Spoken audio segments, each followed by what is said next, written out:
கிடையாது. அன்னாசி பூவில் ஏகப்பட்ட மருத்துவ குணங்கள் இருக்குது. அதோட ஒரு சில நோய்கள் ஏற்படாமல் தடுக்கக்கூடிய தன்மையும் இந்த அன்னாசி பூவில் அதிக அளவில் இருக்குது.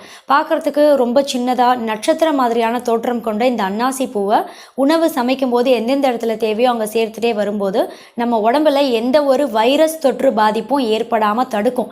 எப்படின்னா, இந்த அன்னாசி பூவில் பார்த்தீங்கன்னா ஷிகமிக் ஆசிட் அப்படின்னு சொல்லக்கூடிய ஒரு காம்பவுண்டு இயற்கையான முறையில் அமைந்திருக்கு.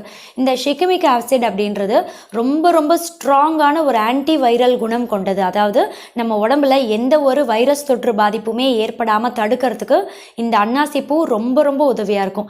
அதாவது மழை காலத்துலலாம் பார்த்திங்கன்னா நிறைய பேரை பரவலாக தாக்கக்கூடிய ஃப்ளூ அப்படின்னு சொல்லக்கூடிய ஒரு வியாதி. இந்த ஃப்ளூ வியாதியோட அறிகுறிகள் என்னென்னா, மூக்கொழுகிட்டே இருக்கும், ரன்னிங் நோஸ் அதிகமாக இருக்கும், இருமல், தும்பல், காய்ச்சல், உடல் சோர்வு அதிகமாக இருக்கும், உடம்பு வலி இருக்கும். இப்படிப்பட்ட இந்த ஃப்ளூ அப்படின்ற வைரஸ் தொற்று பாதிப்பு ஏற்படுறதை தடுக்கக்கூடிய தன்மை இதில்